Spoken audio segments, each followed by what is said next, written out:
بہت ہی جوش و خروش کے ساتھ سماعت کرنا ہے. جب بیان ہونے لگے تو اس میں بات نہ کریں بلکہ محبت کے ساتھ حضرت امام پاک کے اس بیان کو سنیں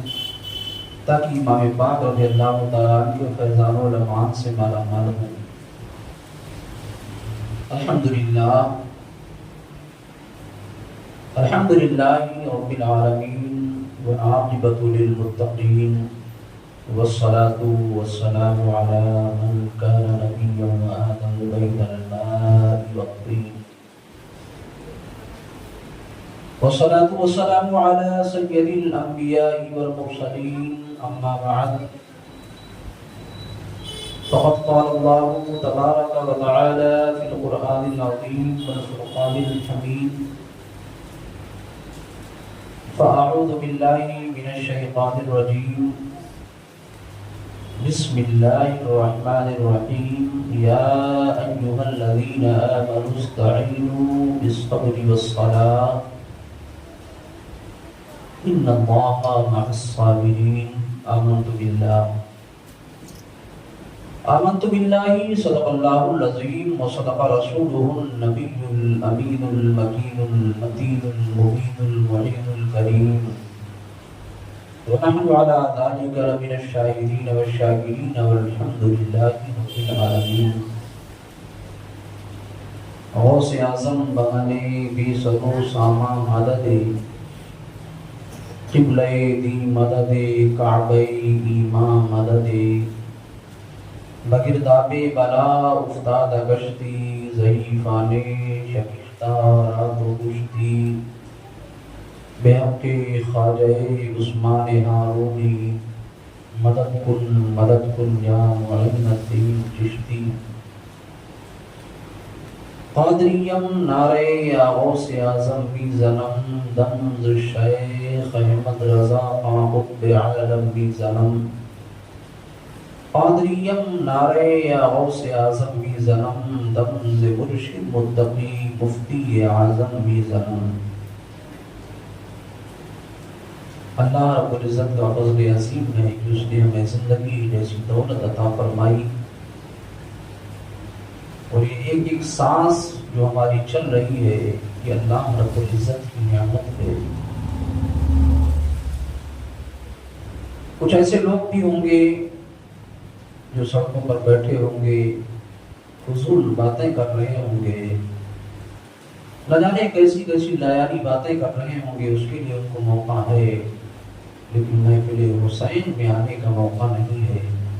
میرے عزیزوں یہ سب کے حصے میں نہیں ہے. میرے آقا امام حسین جسے چاہتے ہیں وہی شخص ان کی مجلس پاک میں آیا کرتا ہے. جتنے حضرات یہاں پر حاضر ہیں اللہ سبھی کے حاضریوں کو شرف قبولیت عطا فرمائے اور حضرت امام علی مقام رضی اللہ تعالیٰ عنہ کا صدقہ عطا فرمائے. آئیے اور آپ سبھی حضرات مل کر اپنے اور ساری کائنات کی مرکزی عقیدت جناب محمد رسول اللہ صلی اللہ علیہ وسلم کی بارگاہ کرم میں اپنی غلامی کا ثبوت پیش کرتے ہوئے والہانہ عاشقانہ خادمانہ غلامانہ انداز میں محبت کے ساتھ ہدیہ درود پیش کریں. پڑھیں اللہم صلی علی سیدنا مولانا محمد معدن الجود والکرم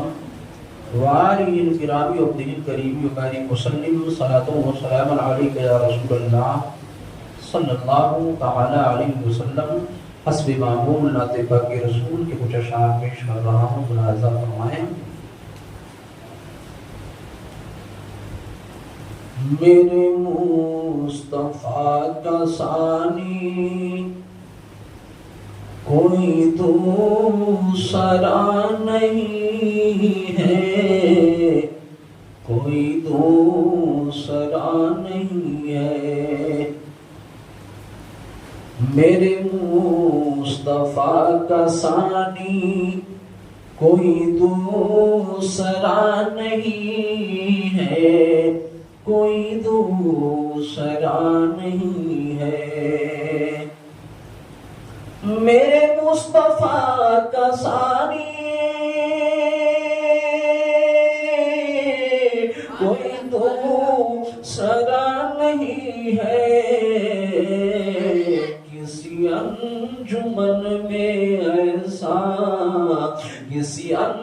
انجمن میں ایسا کوئی آئینہ نہیں ہے، کسی انجمن میں ایسا کوئی آئینہ نہیں ہے، میرے مصطفیٰ کا ثانی کوئی دوسرا نہیں ہے۔ اور جو عاشق رسول ہوتا ہے مصطفیٰ جان رحمت کی محبت میں اپنے جان کو قربان کیا کرتا ہے۔ شاعر اس کے تعلق سے منظر کشی کرتا ہے کہ جو رضائے مصطفیٰ پر دل و جان لٹا چکا ہو، جو رضائے مصطفیٰ پر دل و جان لٹا چکا ہو، جو رضائے مصطفیٰ پر دل و جان لٹا چکا ہو، اس سے موت زندگی سے، اس سے موت زندگی سے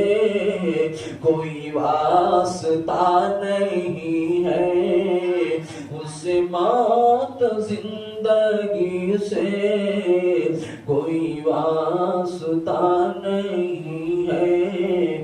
اور میرا شعر ان کی مدحت، میری شاعری عبادت، میرا شعر ان کی مدحت، میری شاعری عبادت، میرا شعر ان کی مدحت، میری شاعری عبادت، مجھے بے نوا نہ سمجھو، مجھے بے نوا نہ سمجھو، میرے پاس کیا نہیں ہے، مجھے بے نوا نہ سمجھو، میرے پاس کیا نہیں ہے۔ بالکل آخری شعر پیش کر رہا ہوں، ملاحظہ فرمائیں۔ مجھے جو بھی مانگنا ہے میں انہی سے مانگ لوں گا، مجھے جو بھی مانگنا ہے میں انہی سے مانگ لوں گا، مجھے جو بھی مانگنا ہے میں انہی سے مانگ لوں گا، مجھے دوسروں کا اے ازہری کوئی واسطہ نہیں ہے، مجھے دوسروں کا اے رضوی کوئی آسرا نہیں ہے، میرے مصطفیٰ کا ثانی کوئی دوسرا نہیں ہے، کسی انجمن میں ایسا کوئی آئینہ نہیں ہے۔ درود شریف پڑھیں، اللہم صلی علی سیدنا مولانا محمد وآلہ وسلم۔ صلاۃ و سلام علیک یا رسول اللہ صلی اللہ علیہ وسلم۔ حضرات گرامی، آج یہ 8واں پروگرام ہے بنام جشن یاد حسین رضی اللہ تعالیٰ عنہ، جس میں موراب شرکت کی شہادتیں حاصل کر رہے ہیں۔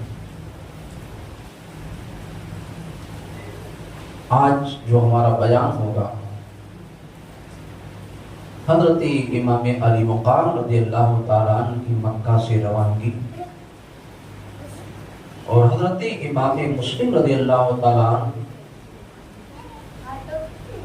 کو کوفہ کی طرف روانہ کرنا امام علی مقام کا،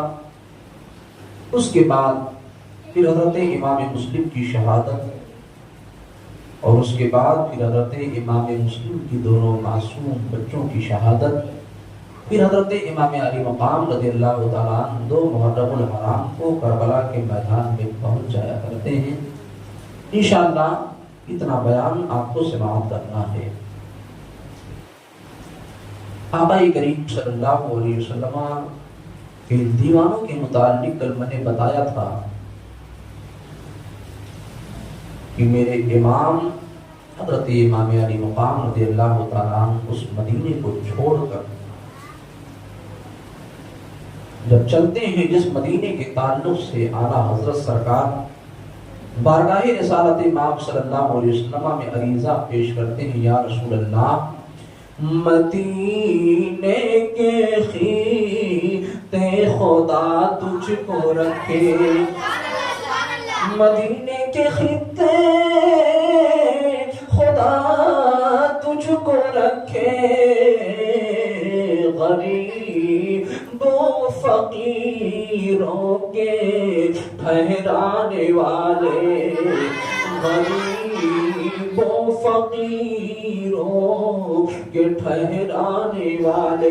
یہ وہ مدینہ ہے جس مدینہ کی سرزمین پر آقا کریم صلی اللہ علیہ وسلم خود ارشاد فرماتے ہیں، مدینہ شریف کی سرزمین وہ سرزمین ہے جہاں پر 70,000 فرشتے صبح میں آیا کرتے ہیں، 70,000 فرشتے شام میں آیا کرتے ہیں۔ جو فرشتہ ایک بار آتا ہے اس کو کبھی آنے کا موقع نصیب نہیں ہوتا ہے، جو فرشتہ ایک بار آیا کرتا ہے اسے کبھی موقع دوبارہ نہیں ملتا ہے آنے کے لیے۔ یہ وہ مدینہ ہے جس مدینے کی عظمت کو کعبہ بھی سلام کرتا ہے، یہ وہ مدینہ ہے جس کے تعلق سے اعلیٰ حضرت فرماتے ہیں کہ حاجیوں آؤ شہنشاہ کا روضہ دیکھو، حاجیوں آؤ شہنشاہ کا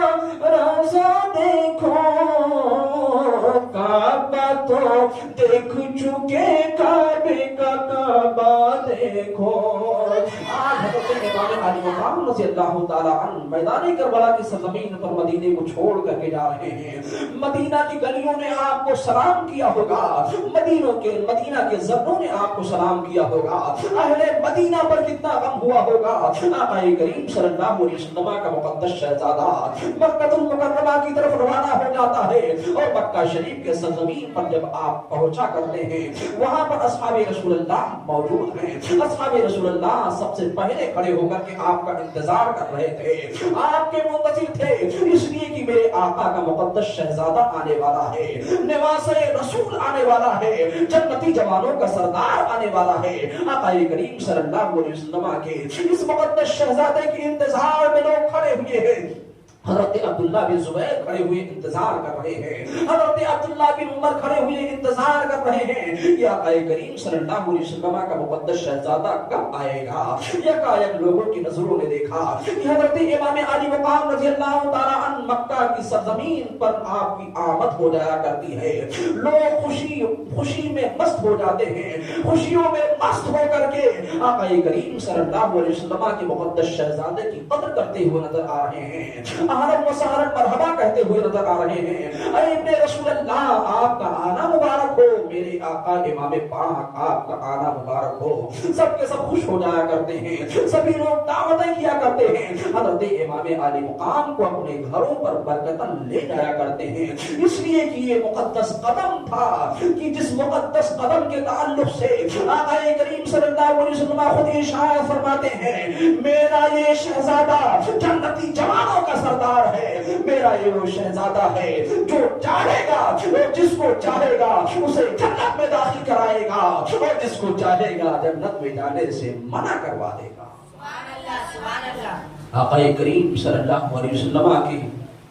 مقدس شہزادے حضرت سیدنا امام حسین رضی اللہ تعالیٰ عنہ اپنے ساتھ میں اپنے جانثاروں کو لے کر کے مکہ المکرمہ پہنچ جایا کرتے ہیں، لوگوں کی خوشیوں کی انتہا نہیں رہتی ہے۔ آقا کریم صلی اللہ علیہ وسلم کے مقدس شہزادے نے تمام اصحاب رسول اللہ کو بلایا تھا، اور بلانے کے بعد میں ارشاد فرمایا تھا، اے اصحاب رسول اللہ دیکھو کوفہ والوں نے ایسے ایسے خطوط بھیجے ہیں، ہم کو جانا وہاں پر ضروری ہو گیا ہے، اس لیے کہ اسلام کی عزت کو پامال کرنے کی کوششیں کی جا رہی ہیں، قرآن کو مٹانے کی ناپاک کوششیں کی جا رہی ہیں۔ ارے رسول کائنات صلی اللہ علیہ وسلم کے مقدس دین کو مٹانے کی ناپاک صحیح کی جا رہی ہے۔ یہ وہ دین ہے جس کے لیے میرے مصطفیٰ جان رحمت صلی اللہ علیہ وسلم نے اپنے خون کو بھی بہایا ہے، اپنے پسینے کو بھی بہایا ہے۔ میرے آقا کے مقدس صحابیوں نے اسلام کے لیے اپنے جانوں کی بازی لگائی ہے، قرآن کو بچانے کی کوششیں کی ہیں، اور قرآن کو بچانے کے لیے جنگیں بہت ہوئی ہے، جنگ جمل ہوئی ہے، جنگ خندق ہوئی ہے، اور تمامی جنگ ہوئی ہے، اس میں اسلام کے مقدس شہزادے شہید کر دیے گئے ہیں۔ یہ وہی اسلام ہے جس اسلام کے تعلق سے اللہ فرماتا ہے ان الدین عند اللہ الاسلام۔ یہ وہ اسلام ہے، یہ وہ مذہب اسلام ہے جس مذہب اسلام کے مقابلے میں کوئی مذہب نہیں ہے۔ اگر کوئی بہتر مذہب ہے تو مذہب اسلام ہے۔ سبحان اللہ۔ آقا کریم صلی اللہ علیہ وسلم نے آقا کریم صلی اللہ علیہ وسلم کے مقدس شہزادے نے جب یہ فرمایا تو تمام اصحاب رسول اللہ نے کہا کہ اے امام حسین آپ ہرگز کوفے کا رخ نہ کریں، اس لیے کہ یہ وہ کوفہ ہے جہاں پر آپ کے والد محترم کو شہید کیا گیا تھا۔ یہی وہ کوفہ ہے جس کوفہ کے لوگ آپ کے بھائی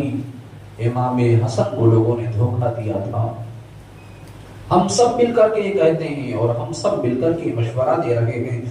یہ میرے آقا امام پاک ہرگز آپ کوفہ کا رخ نہ کریں، آپ یہیں پر رہیں۔ آپ کو کس چیز کی کمی ہے، آپ کو کس چیز کی دقتیں ہیں، کس چیز کی پریشانیاں ہیں، اے ابن رسول اللہ آپ اگر فرمائیں تو ہم لوگ آپ پر جان قربان کرنے کو تیار ہیں۔ آقا کریم صلی اللہ علیہ وسلم کے مقدس شہزادے نے ارشاد فرمایا تھا، اے لوگوں مجھے عزت کی ضرورت نہیں ہے، مجھے شہرت کی ضرورت نہیں ہے، مجھے خوف ہے قیامت کا۔ کل آقا کریم صلی اللہ علیہ وسلم نے میدان محشر میں جب مجھ سے سوال کیا تو میں کیا جواب دوں گا؟ میرے نبی نے اگر فرمایا کہ میری امت اس وقت ان کی پیاسی تھی، میری امت اس وقت تمہاری پیاسی تھی اور تم کو بلا رہی تھی، اس وقت تم گئے نہیں تھے، تو آقا کریم صلی اللہ علیہ وسلم کو کیا جواب دوں گا؟ لہٰذا اے لوگوں میں کوفہ ضرور جاؤں گا۔ عزیزان ملت اسلامیہ، صحابہ کرام نے کہا کہ اے ابن رسول اللہ آپ ہرگز نہ جائیں، آپ اپنے چچا زاد بھائی حضرت امام مسلم کو یہاں سے روانہ کر دیں، وہ پہلے جائیں اور جانے کے بعد وہاں کے حالات سے جب باخبر کریں گے، حالات اچھے ہوں گے تو آپ بھی یہاں سے نکل جائیں گے۔ عزیزان ملت اسلامیہ، حضرت امام حسین رضی اللہ تعالیٰ عنہ نے حضرت امام مسلم کو بلایا اور کہا اے مسلم بن عقیل، آپ کو کچھ ذمہ داریاں دی جا رہی ہیں، کیا آپ ان ذمہ داریوں کو نبھاؤ گے؟ کہا یا رسول اللہ، اے رسول اللہ کے مقدس شہزادے، آپ کی بات کو کون نہیں مانے گا، آپ کی بات کو کون ٹالے گا؟ آپ کی بات کو تو فرشتوں نے بھی نہیں ٹالا ہے، ملائکہ مقربین نے بھی نہیں ٹالا ہے۔ اے ابن رسول اللہ، آپ کے بات کو ہم ہرگز نہیں ٹالنے والے ہیں۔ آپ کا حکم کیا ہے؟ کہا میرا حکم یہی ہے کہ تم یہاں سے چلے جاؤ اور جانے کے بعد میں کوفہ کی سرزمین پر جا کر کے وہاں کے حالات سے مجھے باخبر کرو، وہاں کے حالات کیا ہیں۔ آقا کریم صلی اللہ علیہ وسلم کے مقدس شہزادے کے فرمانے پر آپ فوراً گھر جاتے ہیں، اور گھر جانے کے بعد میں کچھ سامان لیا کرتے ہیں، کچھ اپنے کپڑوں کو لیا کرتے ہیں، اور لینے کے بعد میں آقا امام پاک کی بارگاہ میں حاضر ہو جایا کرتے ہیں، اور حاضر ہو کر کے عریضہ پیش کرتے ہیں، اے ابن رسول اللہ آپ حکم فرما دیں تو میں فوراً نکل جاؤں۔ آقا کریم صلی اللہ علیہ وسلم کے مقدس شہزادے نے فرمایا تھا ٹھیک ہے، تم کو کوفہ کی سرزمین پر جانا ہے۔ جب آپ نے اتنا کہا تو پھر کیا دیکھا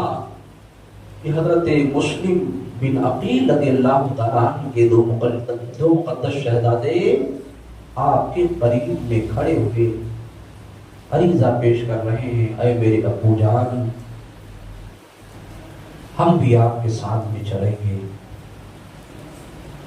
اس لیے چلیں گے کہ گھر پہ کوئی نہیں ہے، والد ماجدہ کا وصال ہو گیا تھا، یہی دو بچے تھے، جو باپ کے ساتھ میں رہا کرتے تھے، آقا کریم صلی اللہ علیہ وسلم کے مقدس شہزادے نے کہا کہ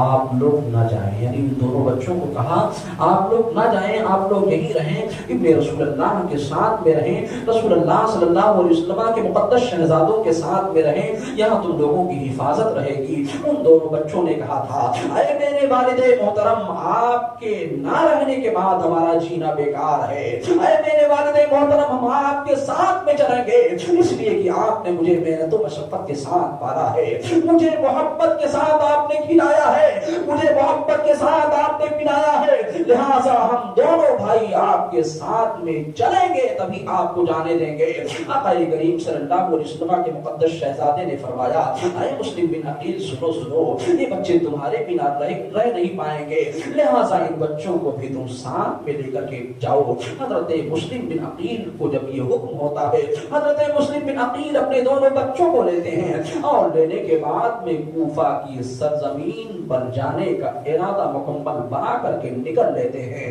اور کچھ دنوں کے بعد میں کوفہ کی سرزمین پر آپ پہنچ جایا کرتے ہیں۔ وہاں پر آپ کا شاندار و جاندار استقبال ہوتا ہے اور لوگ اہلا و سہلا مرحبا کا نعرہ لگاتے ہوئے نظر آ رہے ہیں۔ اے ابن رسول اللہ آپ کا آنا مبارک ہو، میرے آقا کے مقدس شہزادے، میرے آقا کے گھرانے والے مسلم بن عقیل تمہارا آنا مبارک ہو، ہم سب یہی چاہتے تھے کہ آپ تشریف لائیں اور ہماری ڈوبتی نیا کو سنواریں، ہمارے ایمان کی کشتی جو ڈگمگا رہی ہے اس کشتی کو آپ سنواریں۔ اے ابن رسول اللہ آپ کا آنا مبارک ہو۔ سب کے سب نعرے لگا رہے ہیں، تاریخ بتا رہی ہے، حضرت امام مسلم کے بارے میں تاریخ بتا رہی ہے کہ جب آپ کوفہ کی سرزمین پر پہنچے تھے تو آپ کے ہاتھ پر فوراً 12,000 لوگ جو ہے بیعت کیے تھے، اور دوسری روایت یہ ہے کہ 18,000 لوگوں نے بیعت کی، تیسری روایت یہ ہے کہ 40,000 لوگوں نے بیعت وقت حضرت امام مسلم کے ہاتھ پر بیعت کر لی تھی، اور سب کے سب نے یہی کہا تھا اے ابن رسول اللہ آپ کا جہاں خون بہے گا وہاں ہمارا بھی خون بہے گا، آپ کے بچے جہاں پر شہید ہوں گے وہیں پر ہم بھی شہید ہوں گے، اے ابن رسول اللہ آپ جہاں اپنی جان کو قربان کریں گے وہیں پر ہم بھی اپنی جان کی قربانی پیش کریں گے۔ جب آپ نے اس حالات کو دیکھا تو آپ نے حضرت امام حسین رضی اللہ تعالیٰ عنہ کو وہیں سے خط لکھ دیا، خط لکھ دیا کہ میرے بھائی یہاں کے حالات بہت اچھے ہیں اور آپ کوفہ کی سرزمین پر تشریف لے آئے، یہاں کے لوگ ہمارے دیوانے بن چکے ہیں، ہمارے چاہنے والے بن چکے ہیں، سب رسول اللہ کے چاہنے والے ہیں۔ آپ نے رکتے کو وہاں سے روانہ کر دیا، لیکن قدرت کو کچھ اور ہی منظور تھا۔ وہاں یزید کی دربار سجی ہوئی ہے اور یزید نے سنا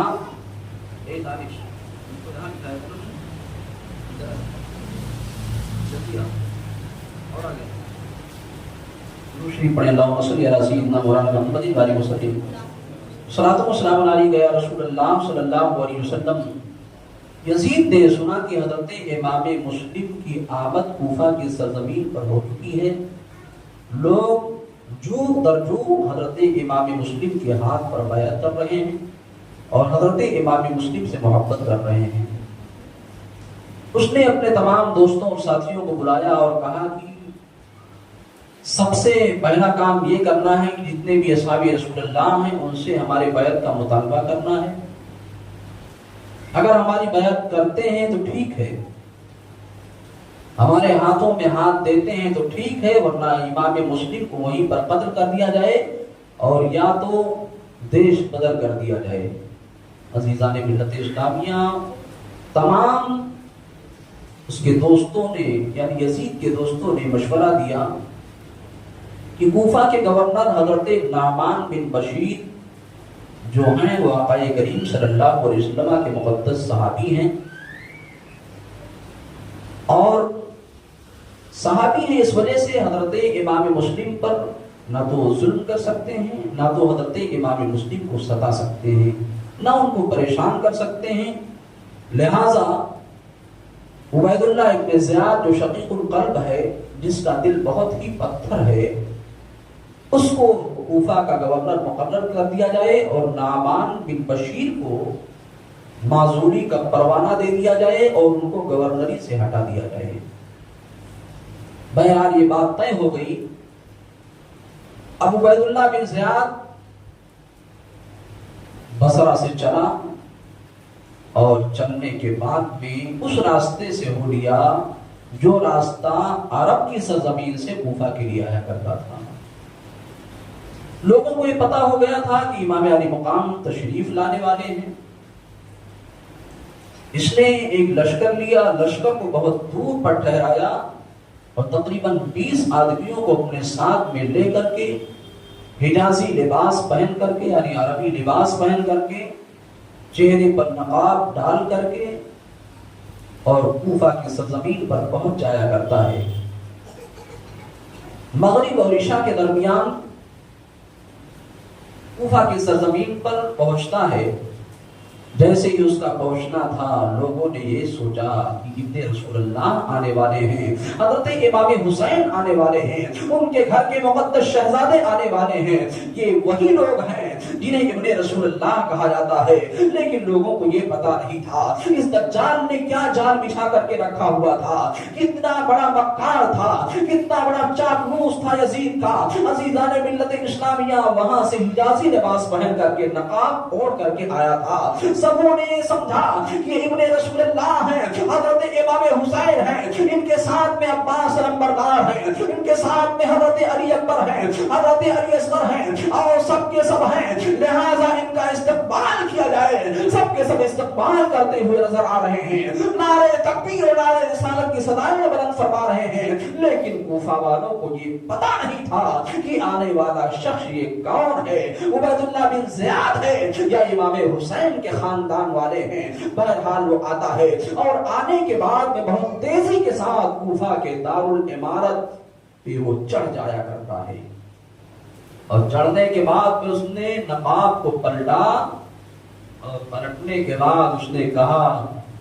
کہ اے کوفہ والو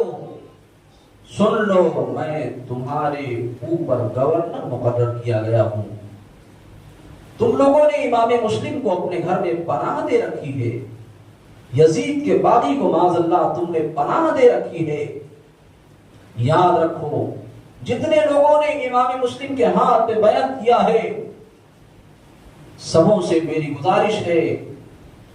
کہ سب کے سب اپنے بیعت کو توڑ دیں، ورنہ یاد رکھیں ان کے گھروں کو برباد کر دیا جائے گا، گھروں کو جلا دیا جائے گا، ان کے بچوں کو زندہ درگور کر دیا جائے گا، ان کو ستایا جائے گا، ان کے مال و متاع کو، ان کے جائیداد کو ضبط کر لیا جائے گا۔ اگر جو لوگ امام مسلم سے محبت کرنے والے ہیں فٹافٹ فوراً محبت کو ختم کر دیں، ورنہ اپنی جان کی بازی لگانے کو تیار ہو جائیں۔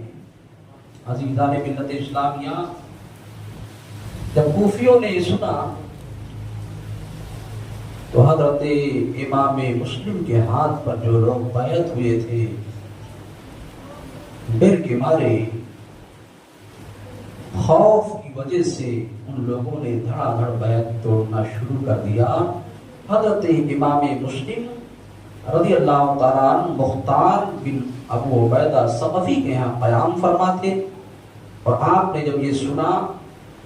اور اس حالات کو جب آپ نے دیکھا تو آپ پھر باہر نکلے اور کوفہ کی جامع مسجد میں آپ تشریف لائے۔ نماز مغرب کا وقت تھا، نماز مغرب آپ پڑھانے کے لیے کھڑے ہوئے تو کیا دیکھا، 500 لوگ آپ کے پیچھے نماز پڑھنے کو تیار ہیں۔ لیکن جب آپ نے سلام پھیرا تھا تو آپ نے کیا دیکھا کہ ہمارے پیچھے ایک بھی نہیں، ہمارے پیچھے ایک بھی آدمی نظر نہیں آ رہے ہیں۔ حضرت امام مسلم رضی اللہ تعالیٰ عنہ پھر آپ حضرت ہانی بن عروہ کے گھر میں آ جایا کرتے ہیں۔ ہانی بن عروہ وہ شخص ہیں، وہ محب اہل بیت ہیں جنہوں نے حضرت امام مسلم رضی اللہ تعالیٰ عنہ کو اپنے گھر میں پناہ دیا تھا۔ سبحان اللہ۔ جب عبید اللہ بن زیاد کو پتا ہوتا ہے تو ہانی بن عروہ سے عبید اللہ بن زیاد کی دوستی تھی، عبید اللہ بن زیاد نے کچھ جاسوسوں کو مقرر کیا اور ایک جاسوس ایسا اس نے بلایا کہ اس کو 3000 درہم دیا، اور 3000 درہم دینے کے بعد میں کہا جا کر کے تم پتہ لگاؤ امام مسلم کس کے گھر میں پناہ گزین ہے۔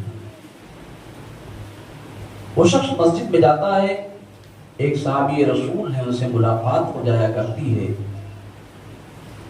آپ نماز پڑھنے کے لیے آئے ہوئے تھے، ان سے وہ شخص ملاقات کیا کرتا ہے، اور ملاقات کرنے کے بعد میں یہ کہتا ہے کہ ہم ابن رسول اللہ سے ملاقات کرنا چاہتے ہیں، مجھے ایسا لگ رہا ہے کہ آپ حضرت امام مسلم سے محبت کرنے والے ہیں اور رسول اللہ سے محبت کرنے والے ہیں،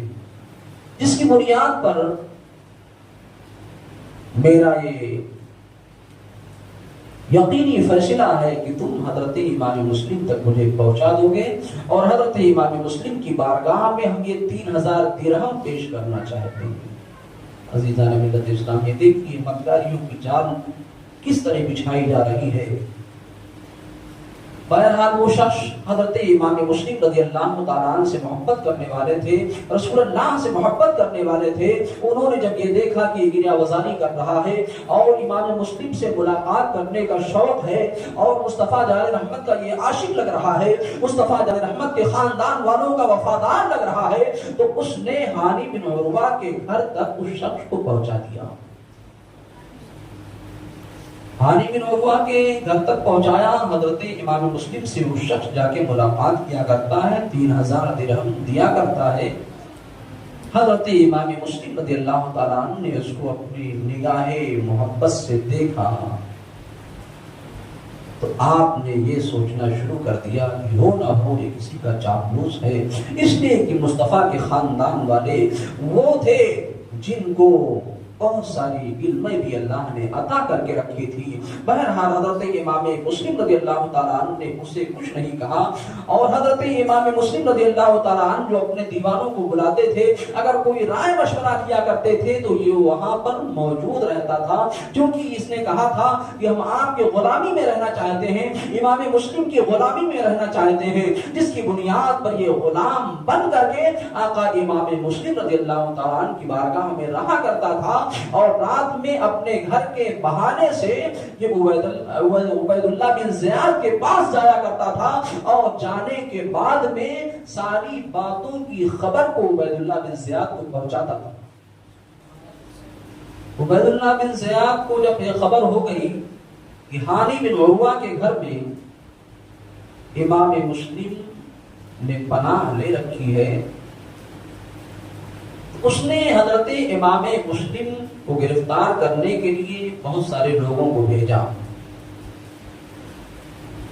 میرے آقا امام پاک رضی اللہ تعالیٰ عنہ کے مقدس چچیرے بھائی حضرت امام مسلم رضی اللہ تعالیٰ عنہ ہانی بن عروہ کے گھر سے نکلے، رات کی تاریکی چھا چکی تھی،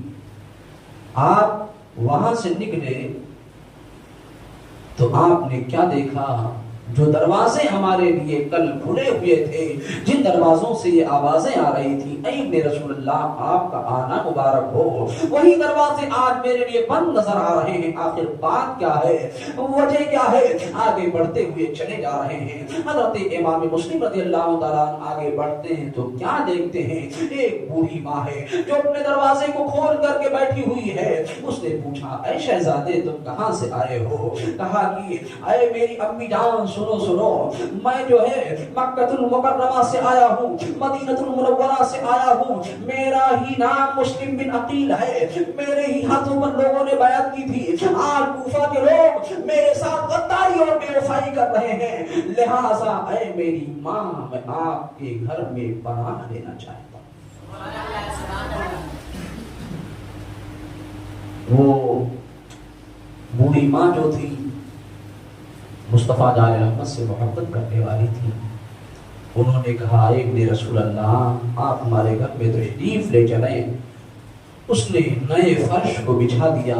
اور بچھانے کے بعد بھی کہا اے ابن رسول اللہ آپ کھانا بھی کھائیں۔ آپ پانی بھی پیئیں۔ اے ابن رسول اللہ، ہم آپ کے نانا جان سے محبت کرنے والے ہیں، ہم حسن و حسین سے محبت کرنے والے ہیں، ہم حضرت مولا کائنات سے محبت کرنے والے ہیں، ہم آقا کے اصحاب سے محبت کرنے والے ہیں۔ عزیزان ملت اسلامیہ، آپ ان کے گھر میں پناہ لیا کرتے ہیں، ظالموں کو پتہ چلتا ہے تو ان کے گھر پہ بھی حملہ آور ہو جایا کرتے ہیں۔ اور حضرت امام مسلم رضی اللہ تعالیٰ عنہ نے جب دیکھا کہ عبید اللہ بن زیاد کے پورے لشکری آ گئے ہیں ہم کو گرفتار کرنے کے لیے، آپ فوراً ان کے مکان سے نکلتے ہیں، اور نکلنے کے بعد میں ارشاد فرماتے ہیں، اے کوفہ والو سنو سنو، تم ہی لوگوں نے میرے بھائی کو خط لکھا تھا، آج تم میرے ساتھ ایسی غداری اور بے وفائی کر رہے ہو۔ اے لوگوں سنو، ہم وہی ہیں جن سے میرے نانا حضور سرور کائنات صلی اللہ علیہ وسلم محبت کیا کرتے تھے، ہم وہی ہیں جن کا کلمہ تم پڑھتے ہو،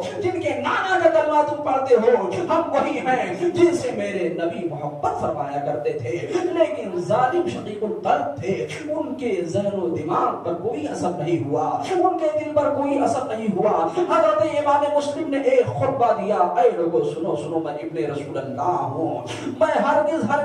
کسی ظالم کے ہاتھ میں ہاتھ دینے والا نہیں ہوں، اور ہمیں اپنے جان کی بھی پرواہ نہیں ہے۔ اے لوگو سن لو، مصطفیٰ جان رحمت کے دین کی رہبری کرنے کے لیے ہم یہاں پر آئے ہوئے تھے، لیکن آج تم لوگوں نے میرے ساتھ ایسی غداری اور بے وفائی کی ہے، یاد رکھو کل بروز محشر اللہ رب العزت کو تم کیا جواب دو گے۔ آپ کی اس تقریر کا کوئی بھی اثر ان ظالموں پر نہیں ہوا، لہذا جب آپ نے دیکھا تو آپ نے فوراً اپنی تلوار کو نکال لیا، اور تلوار کو نکالنے کے بعد میں آپ نے آسمان کی طرف بلند کیا تھا اور ارشاد فرمایا تھا کہ ٹھیک ہے، اگر تم لوگ میرے خون کے پیاسے نظر آ رہے ہو، میرے جان کے لینے کے منتظر ہو، تو یاد رکھو میں ابن رسول اللہ ہوں، اس جسم میں مولا کائنات کا خون موجود ہے، اس جسم میں اور ہماری رگوں میں مصطفیٰ کا خون گردش کر رہا ہے۔ یاد رکھو ہم عبید اللہ ابن زیاد کے ہاتھ پر بیعت نہیں کریں گے، جان تو دینا گوارا کر سکتے ہیں، لیکن کسی شرابی اور زانی کے ہاتھ میں ہاتھ دینا گوارا نہیں کر سکتے۔ آقا کریم صلی اللہ علیہ وسلم کے مقدس شہزادے حضرت امام مسلم نے جب اس بات کو کہا تو ان ظالموں کے سامنے سے ایک تیر سنسناتا ہوا آیا، حضرت امام مسلم کے مقدس پیشانی پر لگتا ہے۔ میرے آقا امام مسلم رضی اللہ تعالیٰ عنہ پھر پڑھ کر کے ان ظالموں سے مقابلہ کرتے ہیں، اور ایسا مقابلہ کرتے ہیں جدھر آپ جایا کرتے ہیں لوگوں کو فی النار جہنم کرتے ہوئے دم لیتے ہیں۔ آقا کریم صلی اللہ علیہ وسلم کے مقدس شہزادے کو کچھ ٹائم کے بعد میں گرفتار کر لیا جاتا ہے۔ آقا کریم صلی اللہ علیہ وسلم کے مقدس شہزادے کو محمد بن اشعث نے ایک یقین دلایا تھا اور کہا تھا آپ کو پناہ دیا جا رہا ہے، آپ کو ہم کچھ بھی نہیں کہیں گے، صرف آپ چلیے۔ اور چلنے کے بعد عبید اللہ بن زیاد سے دو آپ بات کر لیجیے۔ آقا کریم صلی اللہ علیہ وسلم کے مقدس شہزادے نے جب یہ سنا کہ یہ مجھے امان دے رہا ہے اور مجھ سے محبت کرنے والا ہے اور یہ کہہ رہا ہے کہ ہم تمہیں امان دے رہے ہیں، ہم تم سے لڑائی نہیں کریں گے، اے امام مسلم صرف آپ چلیں اور چل کر کے عبید اللہ بن زیاد سے بات کر لیں۔ آپ کے لیے ایک سواری لائی جاتی ہے، آپ کو اس سواری پر بٹھایا جاتا ہے۔ سواری پر بٹھانا تھا، محمد بن اشعث نے آپ کے تلوار کو لے لیا۔ حضرت امام مسلم نے دل ہی دل میں سوچنا شروع کیا، آج میرا یہ حال ہے۔ رسول اللہ صلی اللہ علیہ وسلم نے فرمایا تھا کہ کربلا کی سرزمین پر میرے مقدس شہزادوں کا خون گرے گا، اے حسین تمہیں صبر کرنا ہوگا۔ میں اپنے بھائی کو جو خط لکھ دیا ہوں کہ یہاں کے حالات ٹھیک ہیں، میرے بھائی اپنے عزیز و اقارب کے ساتھ میں، اپنے بچوں کے ساتھ میں، اپنے خاندان کے ساتھ میں، میرے بھائی امام حسین کوفہ کی طرف روانہ ہو گئے ہوں گے، میری شہادت ہو جائے گی، ہو جائے، لیکن ابن رسول اللہ کا حال کیا ہوگا؟ عزیزان ملت اسلامیہ، ابن زیاد کے دربار میں آپ کو پیش کیا جاتا ہے۔ وہاں پر ابن سعد موجود تھا، ابن سعد کو آپ نے بلایا اور بلانے کے بعد آپ نے ارشاد فرمایا، اے ابن سعد میرے کچھ پیغامات ہیں، مجھے پتا ہے کہ میں اللہ اس کے رسول کی رضا کے لیے اپنے جان کو جان آفری کے حوالے کرنے والا ہوں، لیکن مجھے تم پر یقین ہے، اس لیے کہ تم اہل قریش میں سے ہو، ہمارے خاندان سے تم تعلق رکھتے ہو، اس کی بنیاد پر تمہارے اوپر یقین ہے کہ تم میرے پیغام کو ضرور نشر کرو گے اور میری وصیتوں کو ضرور تم پورا کرو گے، لہذا میں تم سے کچھ باتیں کہنا چاہتا ہوں۔ میں نے اپنے بھائی کو جو پیغام لکھا ہے، میرے بھائی تک اس پیغام کو پہنچا دو کہ امام مسلم پر کوفہ کے لوگ ظلم اٹھا رہے ہیں، اور وہ کوفہ کی طرف روانہ نہ ہوں بلکہ مدینہ المنورہ ہی میں رہے اور مکہ کی سرزمین پر رہے۔ عزیزان ملت اسلامیہ، اور دوسری بات یہ ہے کہ میں نے 600 درہم فلاں سے میں نے قرض لیا تھا، اس قرض کو ادا کر دینا۔ تیسری بات یہ ہے کہ جب میری شہادت ہو جائے تو میری لاش کو زمین میں تم دفن کر دینا۔ وہ آیا اور آنے کے بعد میں جبکہ حضرت امام مسلم نے بتایا تھا کہ تم ہمارے خاندان سے تعلق رکھتے ہو، تم کو ان باتوں کو عبید اللہ بن زیاد کو نہیں بتانا ہے، لیکن وہ آیا، اس سے برداشت نہیں ہو سکا، کیونکہ یہ روپے اور پیسے کے غلام تھے، ان کو دنیا دکھتی تھی، رسول اللہ صلی اللہ علیہ وسلم کے مقدس شہزادے نہیں دکھتے تھے، اس لیے ان کی آنکھوں پر، ان کے دلوں پر اور ان کی زبانوں پر، ان کے کانوں پر اللہ نے مہر لگا دیا تھا۔ جب اللہ کا مہر جس پر لگ جایا کرتا ہے اس کے اندر نہ کسی نبی کی محبت ہوتی ہے، نہ اللہ کا خوف ہوتا ہے، نہ رسول اللہ کا خوف ہوتا ہے، نہ قیامت کا خوف ہوتا ہے، نہ جنت و دوزخ کا خوف ہوتا ہے، بلکہ ان کے لیے دنیا مقدر ہو چکی تھی۔ آ کر کے عبید اللہ بن زیاد سے بتاتا ہے کہ امام مسلم نے ایسی باتیں مجھ سے کی ہیں، کہا ٹھیک ہے، ان کے شرائط کو پورا کر دیا جائے گا اور انہوں نے جو قرض لیا ہے اس کو بھی ادا کر دیا جائے گا، اور امام حسین کو یہ پیغام بھی بھیج دیا جائے گا، اگر امام حسین کوفہ کی طرف آ رہے ہیں تو ان کو ہم چھوڑیں گے نہیں، اور وہ امام حسین کو اختیار ہے، وہ چاہیں تو آئیں اور چاہیں تو نہ آئیں، لیکن قدرت کو کچھ اور ہی منظور تھا۔ حضرت امام مسلم رضی اللہ تعالیٰ عنہ سے اس ظالم نے بات کرنا شروع کیا اور کہا خباثت اور کمینگی میں تمہارا کوئی مد مقابل نہیں ہے۔ آپ نے ارشاد فرمایا اے عبید اللہ بن زیاد، تو کس سے بات کر رہا ہے؟ اے ناہنجار، تو کس سے بات کر رہا ہے؟ مصطفیٰ کے غلام سے تو بات کر رہا ہے، مصطفیٰ کے عاشق سے تو بات کر رہا ہے، اس جسم میں مصطفیٰ کا خون گردش کر رہا ہے، یاد رکھ میں برداشت کرنے والا نہیں ہوں، اور کسی شرابی کے ہاتھ میں ہاتھ دینے والا نہیں ہوں، کسی زانی کے ہاتھ میں ہاتھ نہیں دینے والا ہوں، اس دین کے لیے میرے مصطفیٰ نے اپنا لہو بہایا ہے۔ ظالم دیش میں آتا ہے اور جلادوں کو بلاتا ہے اور کہتا ہے ان کو دارالعمارت کے چھت پہ لے جاؤ،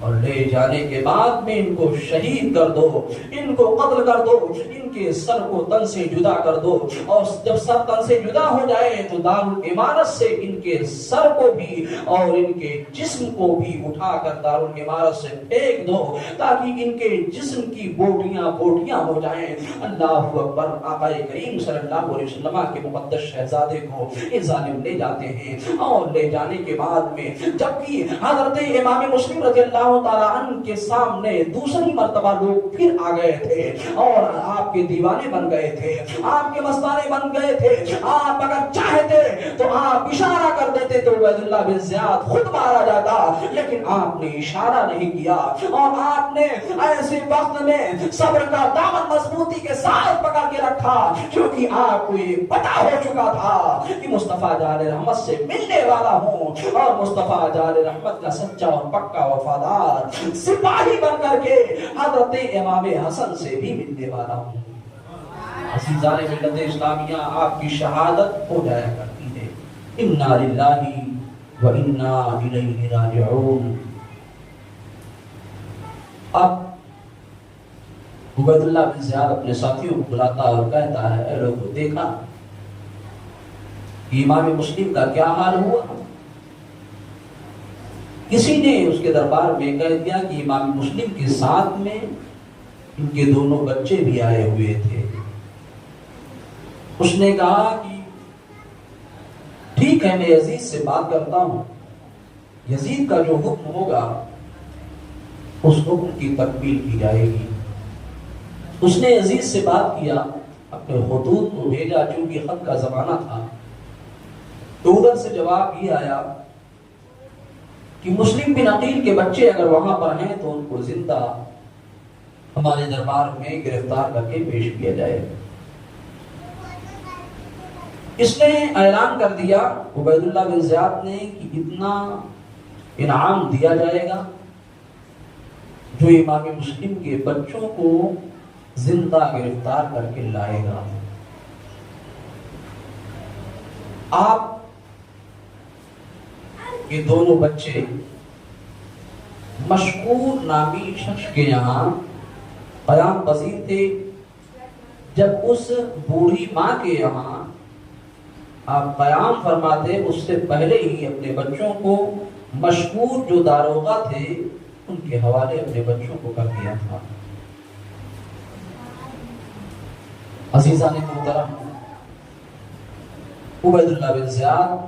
اپنے تمام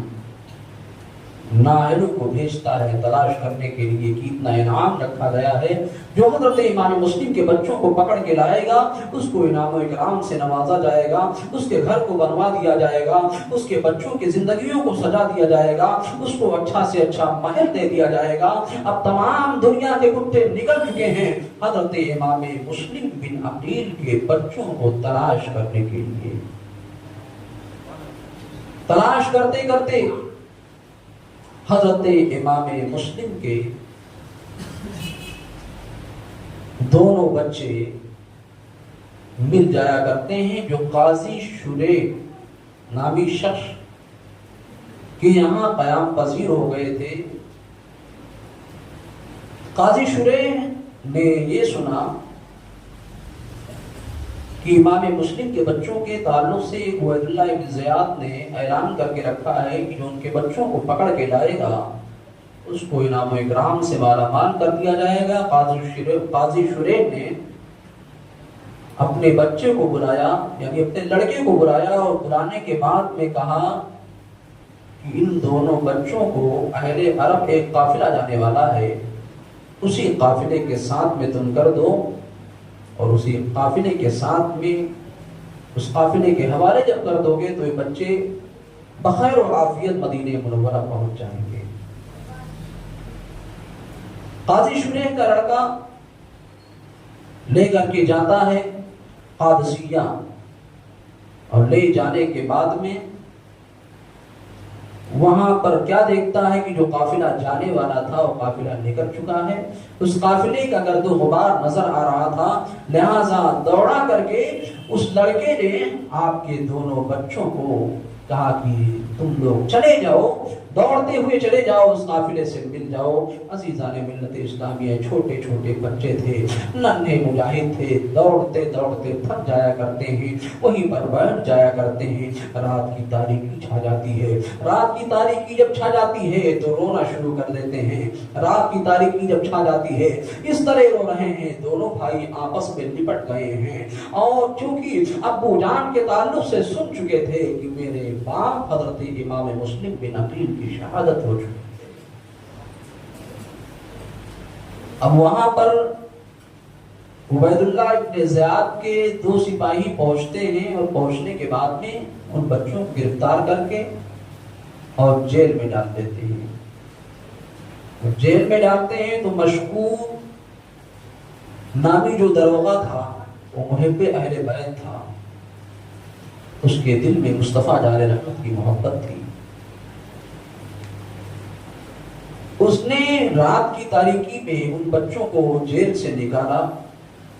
اور نکالنے کے بعد ان بچوں کو اپنے گھر پر لایا، ان کو کھانا کھلایا، محبت کے ساتھ ان کو سجایا، اور سجانے کے بعد میں قادسیہ لایا،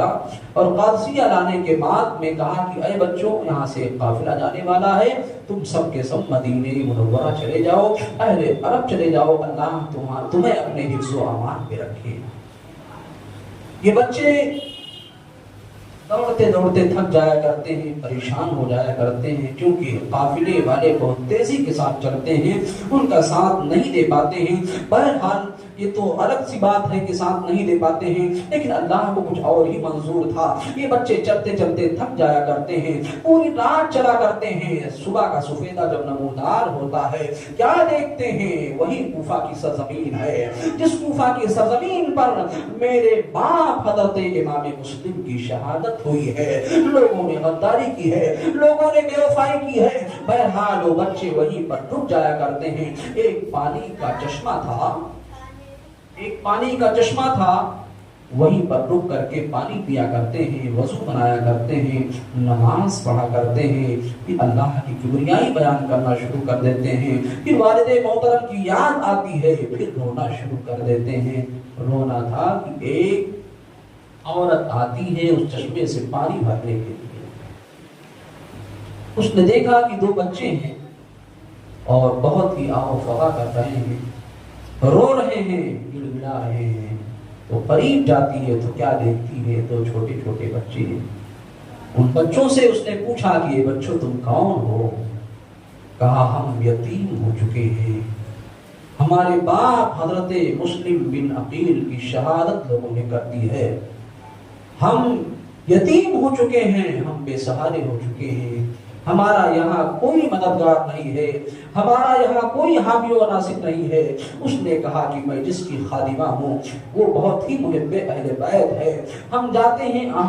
میں جاتی ہوں اور جانے کے بعد میں اپنے مالکہ سے کہتی ہوں، چونکہ وہ محب اہل بیت ہے، وہ سن کر کے تم دونوں لوگوں کو ضرور اپنے گھر پہ بلائے گی، اور بلانے کے بعد میں تم دونوں لوگوں کی خدمت ضرور کرے گی۔ وہ عورت خادمہ آتی ہے اور آنے کے بعد میں اپنے مالکہ سے کہتی ہے، اے میری مالکہ، وہ دونوں بچے محمدی پچھاڑ کے دونوں ٹھوٹ وہاں پر دونوں آپس میں لپٹ کر کے رو رہے ہیں اور اپنے باپ کے غم میں رو رہے ہیں، کیونکہ ان کے باپ کی شہادت ہو چکی ہے۔ جیسے ہی اس نے سنا، اتنا سننا تھا کہ اس کی آنکھیں اشکبار ہو جاتی ہیں، فوراً وہ دوڑ کر کے جاتی ہے اور جانے کے بعد میں عریضہ پیش کرتی ہے، اے ابن رسول اللہ، آپ کرم فرمائیں، آپ ہمارے گھر پہ چلیں، آپ کو ہم کھانا کھلائیں، آپ کو ہم پانی پلائیں، آپ کی خدمتیں کریں، اے ابن رسول اللہ آپ چلیں۔ ان دونوں بچوں کو اپنے گھر میں لاتی ہے، ان کو نہلاتی ہے، ان کو دھلاتی ہے، ان کو کھانا کھلاتی ہے، ان کو پانی پلاتی ہے، اور رات میں ایک پیچھے والے کمرے میں کر دیا کرتی ہے تاکہ یہ بچے اطمینان و سکون کے ساتھ سو سکیں۔ عزیزان ملت اسلامیہ،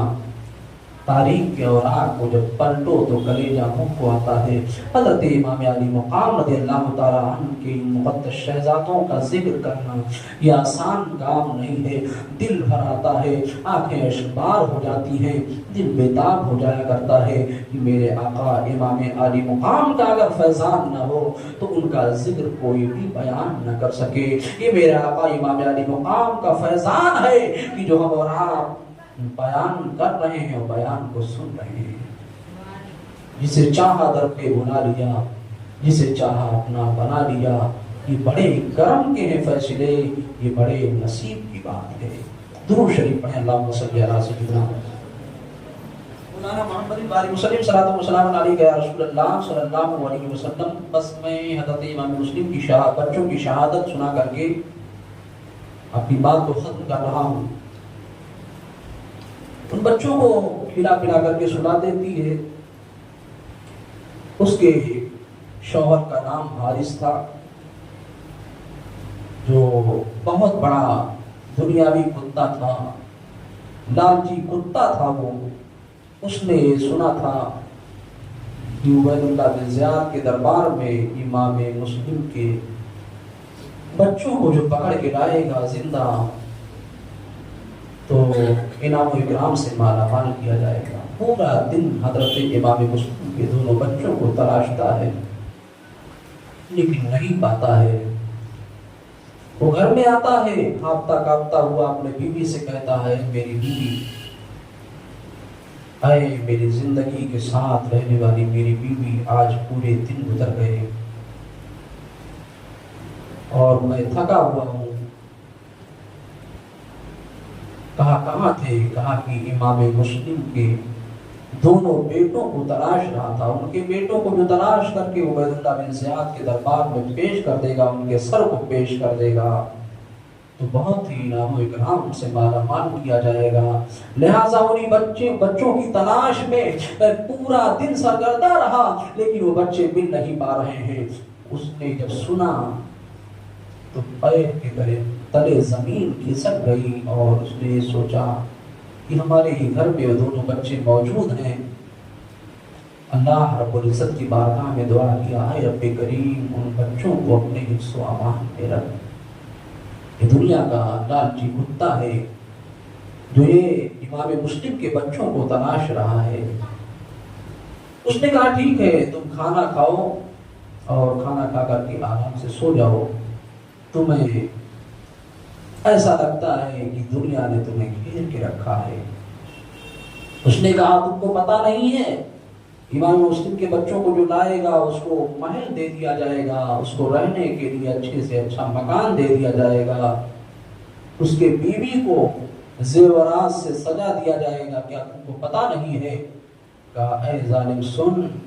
یہ ابن رسول اللہ ہے اور ان کے پیچھے مت لگ، ان کو مت تلاش، اس لیے کہ یہ مصطفیٰ جان رحمت کے نور عین ہیں، مصطفیٰ جان رحمت کے گھر کے یہ امین ہیں۔ اور اے میرے شوہر سن لے، جہنم میں جانے کی تمنا مت رکھ،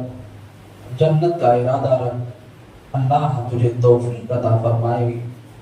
اور اس کے بعد میں کھانا کھلاتی ہے اس کو، پھر سلا دیا کرتی ہے۔ سو ہی رہا تھا کہ ان بچوں نے کیا خواب دیکھا، خواب میں یہ دیکھا کہ رسول کائنات صلی اللہ علیہ وسلم کھڑے ہوئے ہیں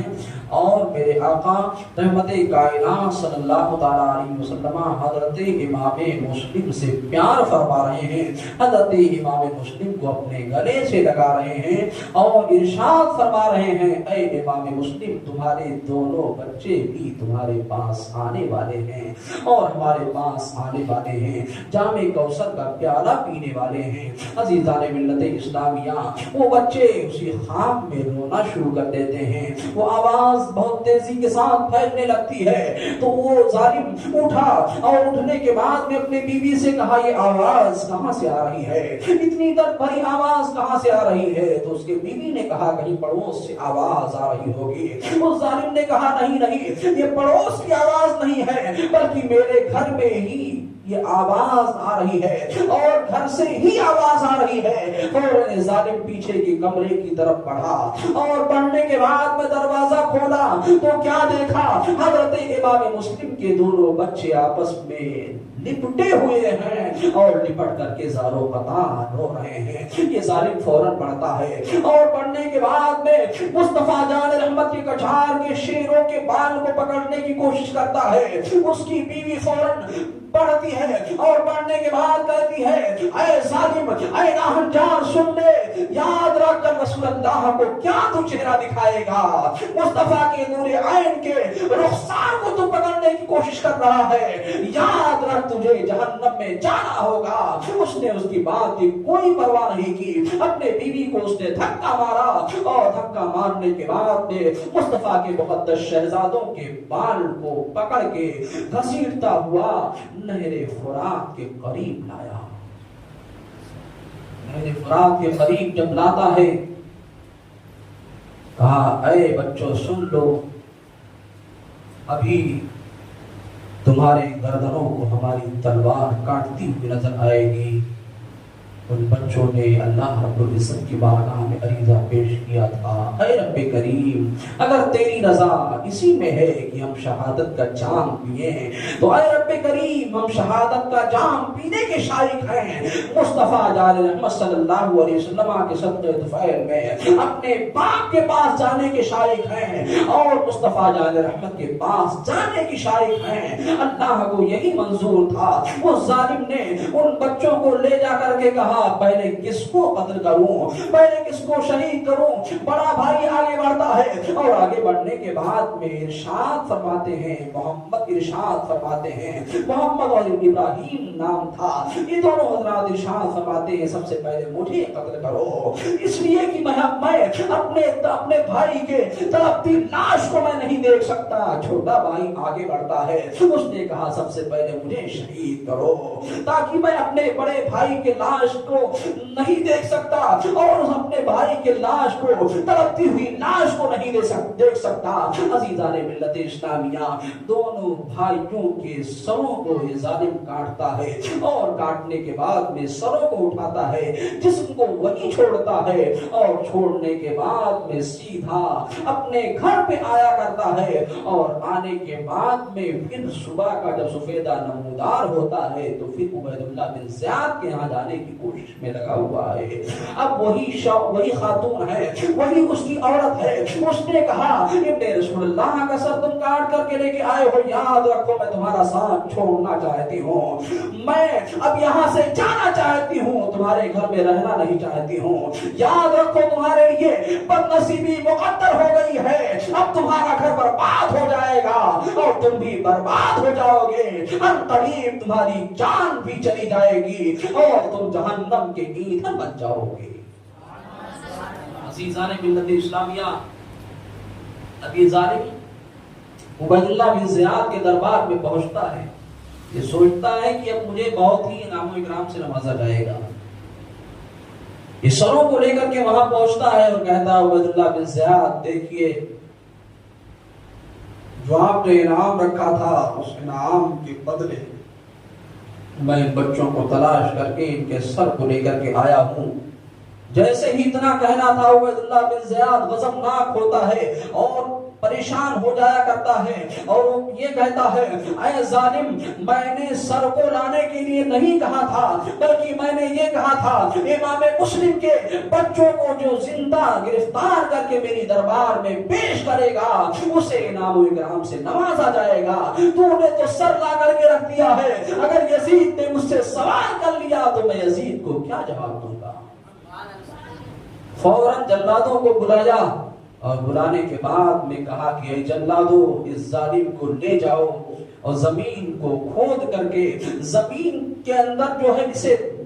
دفن کر دو اور اس کے سر کو صرف رہنے دو بلکہ پورے جسم کو زمین کے اندر ڈال دو اور مٹی سے اس کے جسم کو دبا دو اور دبانے کے بعد میں اس کے سر کو تم سب مل کر کے قلم کر دو۔ سبحان اللہ۔ ظالم کو فوراً وہیں پر اللہ رب العزت کی طرف سے سزا مل جاتی ہے، منتقم حقیقی وہی ہے، انتقام لینے والا اللہ ہے۔ فوراً اس کے سر کو کاٹا جاتا ہے، اس کے بعد اس کے جسم کو نکالا جاتا ہے۔ عبید اللہ بن زیاد نے کہا تھا جب اس کے سر کو تن سے جدا کر دینا تو اس کے جسم کو ٹکڑے ٹکڑے کر کے کتوں کے حوالے اس کی لاش کو کر دینا تاکہ دنیا کے لوگ دیکھ سکیں اور اس انجام کو سمجھ سکیں کہ عبید اللہ بن زیاد نے جو کہا تھا اس نے کیا نہیں، جس کی بنیاد پر اس کو یہ سزا دی جا رہی ہے۔ آپ نے دیکھا یہ اللہ کتنا بڑا منتقم حقیقی ہے، انتقام لینے والا وہی ہے۔ اے میرے عزیزوں، حضرت امام علی مقام رضی اللہ تعالیٰ عنہ کی کوفہ کی سرزمین پر 2 محرم الحرام کو آپ کی آمد ہو جاتی ہے۔ اس کے بعد کیا کیا ہوتا ہے انشاءاللہ الرحمن کل میں بیان کروں گا۔ اللہ تعالی ہماری چند کلمات کو اپنی بارگاہ میں قبول فرمائے، ہم سبوں کو حضرت امام علی مقام رضی اللہ تعالیٰ عنہ کے فیضان رحمان سے مالا مال فرمائے۔ استغفر اللہ